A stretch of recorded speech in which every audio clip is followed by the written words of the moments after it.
Hi guys, today it's a special day. We are with the legend CJ Bolland. CJ, thank you very much for accepting the interview. It's an honor. You're welcome. First of all, CJ, I want to ask you a question. During the early 80s, I know your parents had a club in Antwerpen. Yeah, correct. And what kind of music did you listen before the arrival of acid house and new beat and house music? Pretty much Cold Wave was my thing. We're like the very Belgian band, you know, maybe Front 242, the Neon Judgment, the Australian guys Severed Heads, stuff like this, like almost like early Aphex Twin sounding stuff, very dark. Yeah, that was this. It's like new wave, but with a dirty electronic edge. Okay. Yeah, because I mean, as you know, because of the bar, we grew up very musically, but it was like music from all styles, from Elvis to like whatever you want. But my passion was definitely in the electronic sound. And then I obviously grew up with people like Jean-Michel in the 70s, but for the 80s it went straight to new wave, and then Cold Wave was for me the natural evolution. And do you remember, can you tell us about the first time you have heard acid house or new beat? You know, the changing of sound during the mid-late 80s. Yeah, mid-80s, yeah. Yeah, well, yeah. I mean, started clubbing quite early because we had a club at home. And my mom was like, okay, you can go to a party, whatever. So I was like 14, 15 when I started going to little clubs in Antwerp. And they were playing, like, you know, it was still transforming from disco and everything in between. And then the early Chicago house was arriving. But I never forget the first time I was hearing acid house, because it had this dirty electronic edge, like the Cold Wave music, like the Front 242, like this kind of stuff. But it was much more dance floor. So yeah, probably 86, 87, when I started playing it in the clubs, yeah, I remember that very well. I loved it. I instantly started organizing little parties myself so I could play this music. At this time you were DJing? Well, DJing, if you can call it DJ, I was doing little parties for like 150 people and playing records very awkwardly, but yes. Okay. And then a little bit after, can you tell us when you first heard the beginning of, I know you were a part of it, but the beginning of techno music, maybe coming from the US, but can you tell us about, you know, this changing right after the new beat era? Well, yeah, it was. I mean, the new beat thing was like, I never really recognized new beat that much as its own sound because of the new wave and the cold wave thing, which we came from. For me, it was just like a part of that. But Belgium was really proud to call it, hey, this is a new style of music. And okay, it had its little moment, but they slowed it right down. It was like 110 BPM was like the natural, or the normal way to play this music. And it sounded really cool. It was really nice. But for a whole night of dancing like this was like, it just wasn't exciting enough for me. And quite soon, this American input started coming from Detroit, like Underground Resistance, you know, Jeff Mills and Mike Banks and stuff. You were hearing this music. Joy Beltram was doing his thing. Lenny D, Frankie Bones, all these guys were like producing records, and we were getting them, and it was speeding up again. It was getting faster, so it was exciting again. And it went very quickly from one day to the next. It almost switched, like it started speeding up, it started getting bigger, heavier sound, and just got funkier. You were starting producing in this time, during the late 80s? Well, professionally, sort of 88, 89. Yes. So what was your setup at the time, and also your first machine you bought? My very first machine I bought, well, the very first machine I had was a Bontempi little organ when I was 3. Then my grandmother had an organ with like 2 keyboards, which had like, you can change the sound, really shitty sound, but it was really fun. And then a friend of mine had a Yen SX1000. You couldn't sequence, there was no CV gate, even nothing. It was just an output, but it had like filters and like 2 oscillators. It was like, wow, this sounds really cool, this machine. And the first one I bought was a Korg MS-20. Okay. And quickly, your setup when you started, at the time you did the project and stuff like that, what was your setup? Well, I will say there's my setup, and there's also the RNS record setup. Okay, because so this is a big difference. This is my next question, actually. I wanted to know, can you tell us about the meeting with Renat van der Papelier, the boss from RNS Records, for sure. and because it was a huge part of the electronic music. Yeah, it was Can you massive. tell us about the... Well, yeah, well, when I was about 15, 16, I had not my own radio show, but a friend of mine who was doing a radio show on Sundays, Sunday afternoon, like from 12 till 2 in the afternoon. He was playing all the new American import, like techno and whatever it was called back then, in Chicago house and stuff, acid. And I knew him, and I said, look, I'm making this stuff at home. Oh, come and play something on the radio. So I would play my tracks. It's a very small local pirate radio station, and the listeners could call, and we would have a little conversation on the air live. How did you do this? Yeah, I use the 808, I use the 303, I use this. Always the same, because you only have 3 machines. 909. How did you do it? Yeah, we use that like the same machine I did last week, of course. Blah, blah, blah. But one day there was a song. It was a song actually that was written by Cisco Ferreira, who now became the Advent. The Advent. And it was called Space Opera Electro Wave. And I heard it in a club, but there was no such thing as Shazam, so I couldn't, and the DJ didn't want to tell me what it was called. They were like hiding their labels and stuff. And I just had it in my memory. I really want to hear this song, but I don't know how to buy it. I don't know what it's called. So I made it from memory and I played it on the radio. And Renat heard this tape from somebody, and I got a phone call. He said, I'd been looking for you. I heard this, and I heard other stuff you did, but you did a cover, like sort of this song from memory. Let's talk. Okay. So he invited me. I went to Ghent, to the RNS studio, and he said, look, I'll take you to the studio. He opened the door, and who's sitting there? Cisco Ferreira. Meet Cisco. This is the guy from the track. You guys spend some time here. I'll come back tomorrow. I was like, yeah, great. What the hell's going on here? Wow. And the next day I signed. I'll be here. And the history began. Well, yeah, right there. I didn't sleep for like 3 days, just like, wow, just producing. This studio, wow, emulator. Like Depeche Mode has an emulator. Oh my God, this is wow. Like this. I know you're credited as an emulator player in some of the track. Well, yeah, because it's like, it was like a secret weapon almost for us, because we had an emulator 3 in the RNS studio.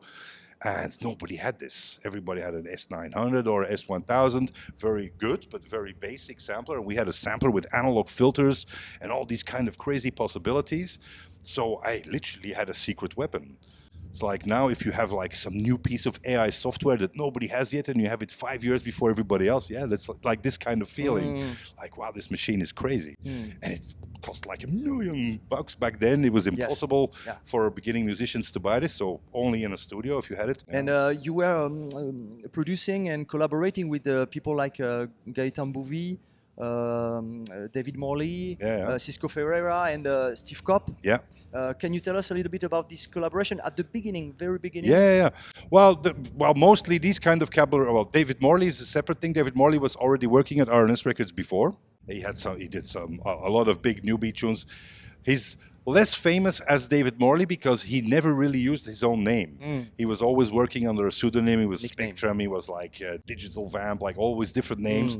So people maybe don't so much know his name, but he's actually responsible for like a whole bunch of like big tunes from then. But like people like Gaëtan and Steve Kopp, and like these are like friends that don't really work as producers, but like have good ideas musical. So they were saying like, hey, we should something like this. Can I come to the studio? I have really good ideas. I bring some records. Listen to this. Listen to this. You should make something like this. Or how about you sample this sound and you fuck it up and we do something.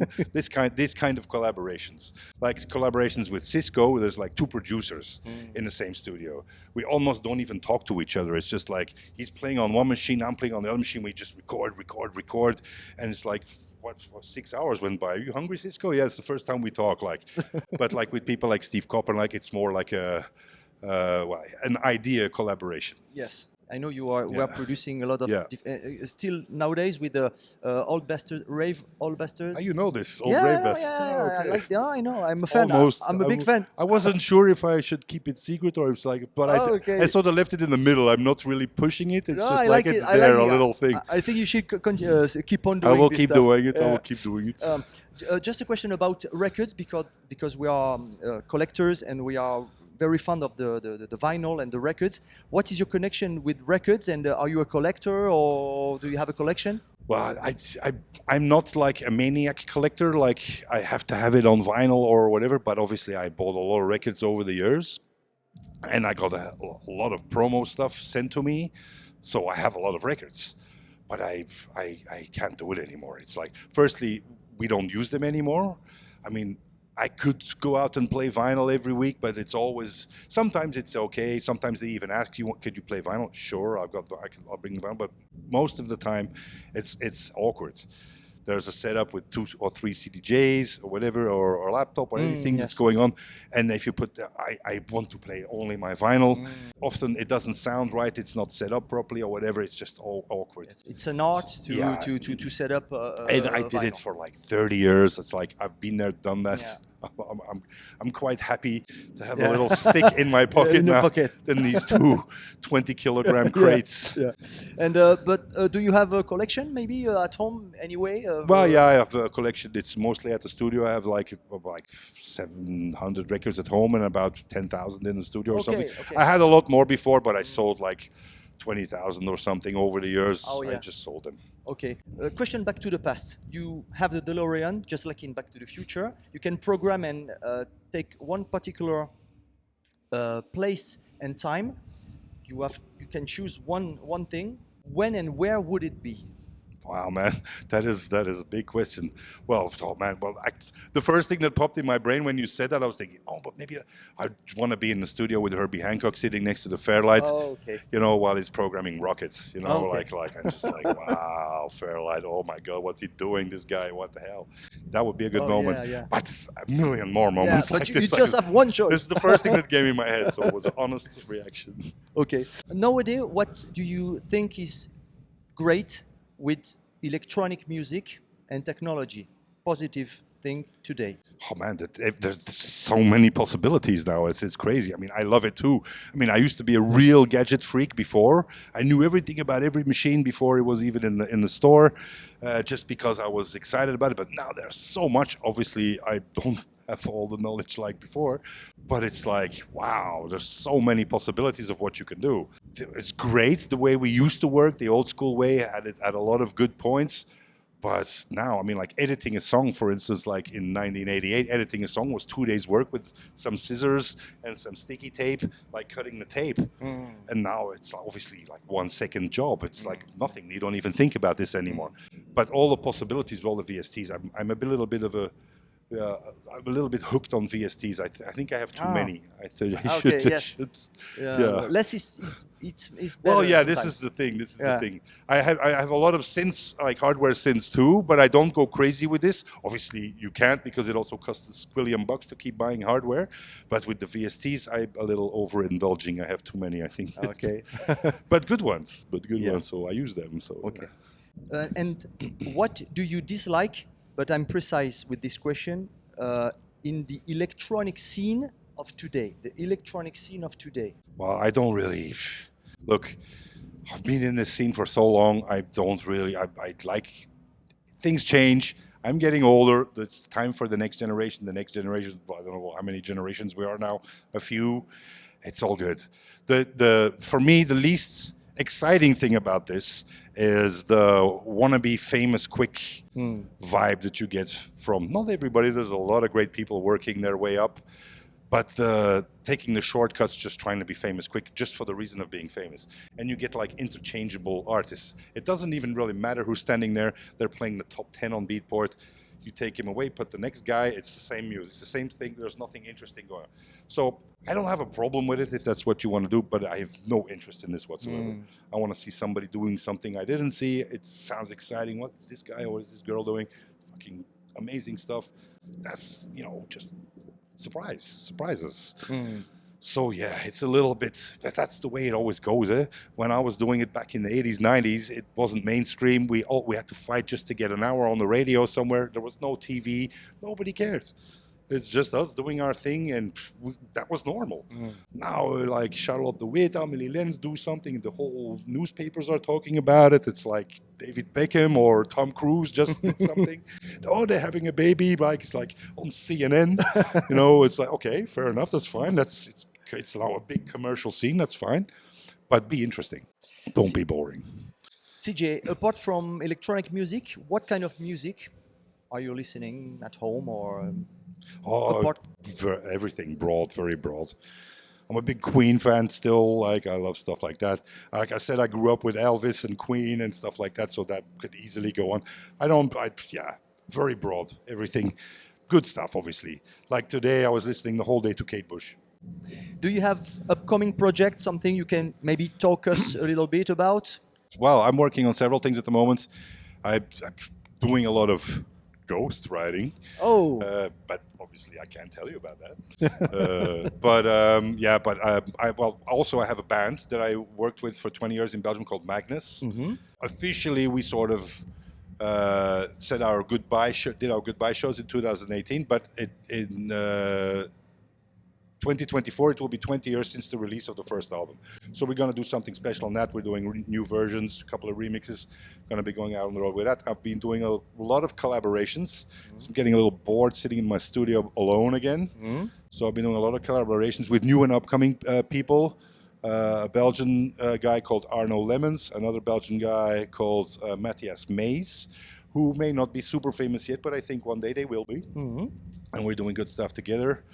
I'm also doing a project together with Cisco. Going back to... We're going to do pretty much, we're going to set up a live show together. Oh, yes. We're going to probably put it out there as Rave Signal. Okay. Because we did a lot of those early tracks together. And then we'll do some new work, obviously. So that's all happening. That's all by next year. And yeah, a bunch of collabs I did. Oh, man, I can't even remember. I did a collab with Mike Push from... Belgian band. Oh, well, no. You'll know it. Universal Nation is his big hit. I will check this. You'll see it. There's a collab with him. I can't remember even. Like a lot of little collabs. A lot of remix work. I'm still doing a lot of remix work. Okay. I just remixed a Belgian artist called Zarbi. Also up and coming. She's gonna be massive. You should really check that. She's really good. We will. And voila. And all kinds of stuff. And to end this interview, if we want to listen to your music, what is the best way you can advise? Well, if you're a little patient shortly, just because I was really lazy with it, but right now I'm setting up my Bandcamp. Oh, yeah. So it's getting together. I'm telling that every day. Yeah, Bandcamp. I'm doing it now finally. I know I should have done it a lot sooner. But yeah, I'm doing it properly now. And I've also been digging in through the old archives. So I'm going to obviously be re-releasing everything I ever did. Oh, great. But also everything I never released. Oh. That's worthy of a release. Okay. Not just anything, but lots of stuff I'm finding. I was going through all my old discs and even floppy disks and whatever. And thinking, hey, wow, there's still interesting stuff here. So it's going to be a lot. But that'll be all set up by about April or May, I think. Oh, great. Now there's a couple albums on there. You can still obviously buy my stuff on iTunes and on Spotify. Some stuff is even, but the main thing will be Bandcamp. Wow. And it'll be set up in a couple of months. We will looking forward to what you are talking about because it's very interesting. Me too.